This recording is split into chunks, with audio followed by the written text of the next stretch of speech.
નમસ્કાર વિદ્યાર્થી મિત્રો, આજે આપણે ગુજરાતી વ્યાકરણમાં ચોથું ચેપ્ટર ભણવા જઈ રહ્યા છીએ, જેનું નામ છે વાક્ય પ્રકાર.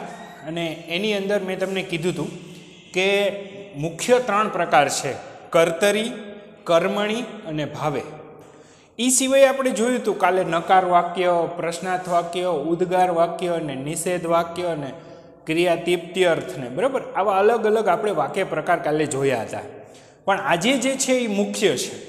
ઓલા છે એ મુખ્ય જ છે, ઓલા કંઈ નથી પૂછાય એવા નથી. એમાંથી એટલા બધા 8 કે 10 કરાવ્યા, એમાંથી એક પૂછાશે, અને આ 3માંથી 2 કે 3 પૂછાશે. એટલે આ બહુ મહત્વના છે અને આ સરળ પણ છે પાછા. એ કર્તરી, કર્મણી અને ભાવે. હવે મિત્રો, આ ત્રણેયમાં આપણે સમજવાનું શું છે એ કહી દઉં. એક તો ત્રણેયની વ્યાખ્યા, આપણે કર્તરી કોને કહેવાય, કર્મણી કોને કહેવાય. પછી કર્તરીમાંથી કર્મણી ફેરવવું પડશે, કર્તરીમાંથી ભાવે ફેરવવું પડશે, ભાવેમાંથી કર્તરી, કર્મણીમાંથી કર્તરી.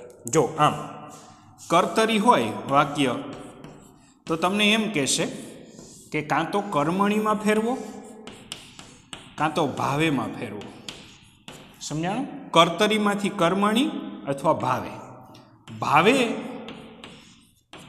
અથવા કર્મણી હોય તો એમાંથી શું ફેરવવાનું કહેશે?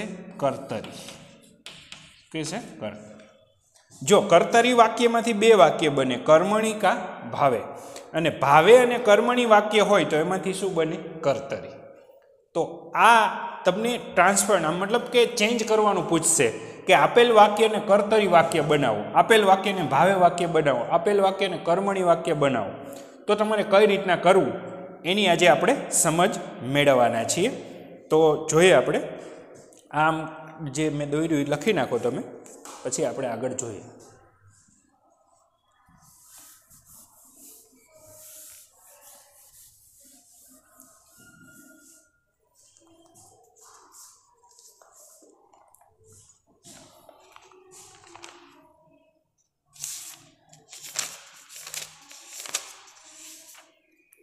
તો પહેલાં આપણે કર્તરી વિશે લખશું. કર્તરી વાક્ય. તો એમાં લખીએ કર્તા એટલે કે ક્રિયા કરનાર.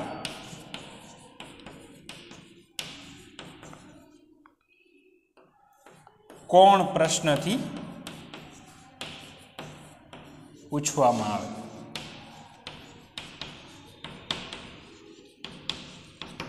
મતલબ આ કર્તરીમાં કર્તા છે ક્રિયાનો, આપણે ખબર પડે કે ક્રિયાનો કોણ કરનાર છે, મતલબ કર્તા કોણ છે એ જાણીને ખબર પડી જશે. બીજું,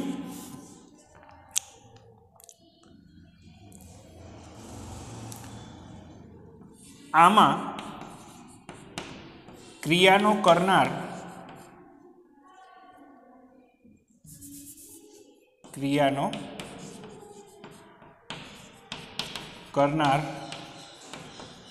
કર્તા પોતાની જવાબદારી પૂર્વક ક્રિયા કરશે. મતલબ કે શું? હું એમ કહું કે મેં ખુરશી તોડી, મારાથી ખુરશી તૂટી. હવે દાખલા તરીકે હું જાણી જોઈને હાથમાં પકડીને ઘા કરું છું, મેં ખુરશી તોડી, એનો મતલબ શું થયું? મારી જવાબદારી થઈ છે ને, મારી જવાબદારીપૂર્વક, મને ખબર, મારી જવાબદારી છે જે કાંઈ થાય. પણ હું ચાલ્યો જતો હું ને પગ અડી જાય ને ખુરશી આમ પડી જાય ને ખુરશી તૂટી ગઈ, તો શું થયું? મારાથી ખુરશી. એમાં જવાબદારી નથી.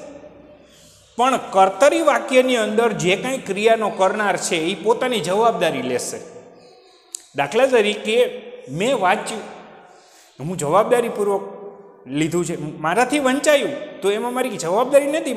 મને કોઈકે કીધું અને મારાથી વાંચવા માંડી ગયો તો વંચાઈ ગયું.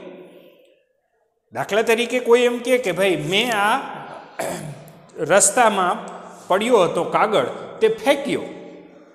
રસ્તામાં કાગળ જે રસ્તામાં પડ્યો હતો મેં સાઈડમાં ફેંક્યો. એનો મતલબ એવો થયો મેં જવાબદારીપૂર્વક જ એ કાર્ય કર્યું છે. રસ્તામાં કાગળ હતો તે મારાથી ફેંકાયો, એમાં કોઈ જવાબદારી નથી. કદાચ એવું બને કે હાલતા ચાલતા હોય ને પગમાં આવી ગયો ને હાઈડમાં વયો ગયો હોય, અને આમ વાત કરતા હોય ને આમ હાઈડમાં વયો ગયો, એવું બની શકે. ત્યાં જવાબદારી નથી, યાદ રાખજો. એ ભાવે કે કર્મણી વાક્ય બનશે. કર્તરીની અંદર ક્રિયાનો કરનાર છે પોતાની જવાબદારી લેશે, જ્યારે કર્મણીને ભાવેમાં એની જવાબદારી નથી. એનાથી એની ભૂલથી પણ થઈ શક્યું હોય, અથવા તો કોઈ કીધું હોય ને કદાચ એમને એમ થઈ ગયું, પણ એની જવાબદારી એ કરતો નથી. બરાબર? એટલે આમાં ક્રિયાનો કરનાર કરતાં પોતાની જવાબદારીપૂર્વક કાર્ય કરે છે. બરાબર? પછી કર્મ હોય છે. દાખલા તરીકે હું કહું કે મેં ખુરશી તોડી, તો તોડવાની ક્રિયા છે, પણ શું ખુરશી તોડી? મેં તોડ્યું, શું તોડ્યું એ નક્કી નથી. શું જ્યારે પ્રશ્ન પૂછવામાં આવે ત્યારે કર્મ મળે, યાદ રાખજો. એટલે કર્તરી વાક્યમાં કર્મ હોય જ છે, જે કંઈ ક્રિયા. દાખલા તરીકે મેં ગુજરાતી વાંચી, વાંચવાની ક્રિયા છે, મેં કરતા છું, અને ગુજરાતી છે એ કર્મ છે. પણ હું કહું મેં વાંચ્યું, એમાં કર્મ નથી. તો વાક્યના આમ જોઉં તો બે પ્રકાર અહીંયા પડી શકે, સકર્મક અને અકર્મક. જેમાં કર્મ હોય છે, જેમાં કર્મ હોતું નથી.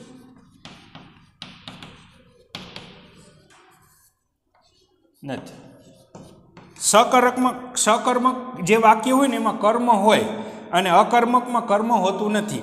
કર્તરી વાક્ય છે ને એ બધા સકર્મક હોય, અને ભાવે અને કર્મણી એક કર્મકે હોય, સકર્મકે હોય ને અકર્મકે હોઈ શકે છે. બરાબર? પણ કર્તરી વાક્ય ક્યારેય અકર્મક ન હોય, કર્મ વગરનું ન હોય, કર્મ તો હોય જ. બરાબર? કાંઈ પણ ક્રિયા કરો છો તો કઈ અને શું છે એમાં શું વડે પ્રશ્ન પૂછાઈ જાય, એટલે આપણે કર્મ મળી જાય છે. બરાબર?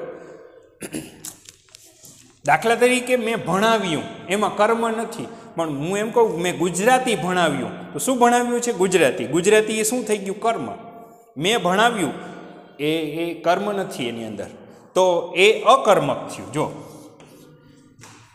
મેં ગુજરાતી ભણાવ્યું,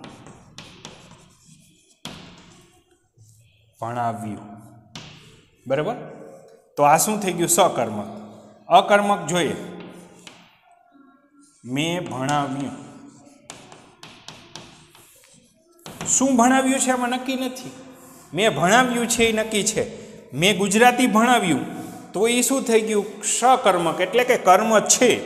આ અકર્મક એટલે કર્મ નથી. યાદ રહ્યું? બરાબર? આ તફાવત છે કર્તરી વાક્યની અંદર અને કર્મણીમાં. તો કર્તરીમાં જોઈ લ્યો કે એક તો ક્રિયાનો કરનાર છે કોણ પ્રશ્નથી પૂછવામાં આવે છે. પછી આમાં ક્રિયાનો કરનાર કરતાં પોતાની જવાબદારીપૂર્વક આ ક્રિયા કરે છે, અને આમાં કર્મ હોય છે. શું હોય છે? કર્મ હોય છે. હવે એના પછીનો બીજો પ્રકાર છે એ જોઈએ.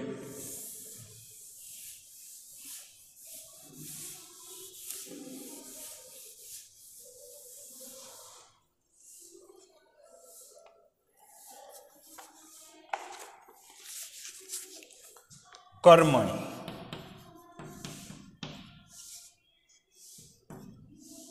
બીજો પ્રકાર.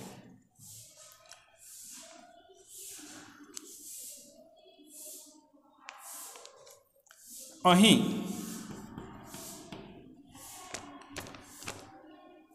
કર્તા ગુણ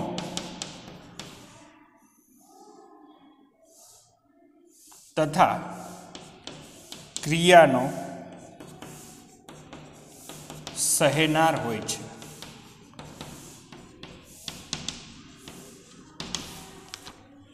અહીંયા શું હોય છે? કર્તા ગુણ અને ક્રિયાનો એ સહેનાર હોય છે. મતલબ કે પોતે ક્રિયાથી પોતે આમ કહે ને કે પોતે જવાબદારીપૂર્વક ન કર્યું હોય, એનાથી થઈ ગયું હોય. દાખલા તરીકે મેં ભણાવ્યું એમાં મારી જવાબદારી છે. મારાથી ભણાવાયું એમાં મારી જવાબદારી નથી, હું ક્રિયાનો ત્યાં સહેનાર છું. દાખલા તરીકે રમેશે નિબંધ લખ્યો, એ જાણી જોઈને પોતાની જવાબદારીપૂર્વક રમેશથી નિબંધ લખાયો, એમાં એની કોઈ જવાબદારી નથી, યાદ રાખજો, બરાબર. પછી ત્રીજો પ્રકાર છે ભાવે. તો ભાવેની અંદર કર્મ હોતું નથી,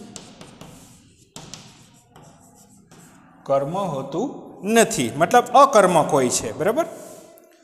આપણે અહીંયા કર્મ કર્તરીમાં કર્મણીમાં બેયમાં કર્મ હોય, જ્યારે ભાવેમાં કર્મ હોતું નથી.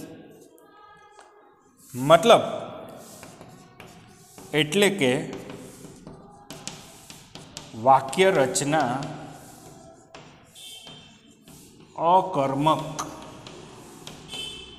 હોય છે. તો મિત્રો આ ત્રણે ત્રણને આપણે વ્યાખ્યા જોઈ.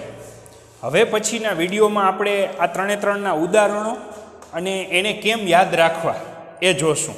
અત્યારે તમે આટલું લખી લ્યો. હવે પછીના વિડીયોમાં હું તમને સમજાવું કે કઈ રીતના આ કર્તરી છે એને કર્મણીમાં ફેરવવું, કેમ ભાવેમાં ફેરવવું અને ત્રણેયને કેમ યાદ રાખવું એ પણ તમને સમજાવીશ.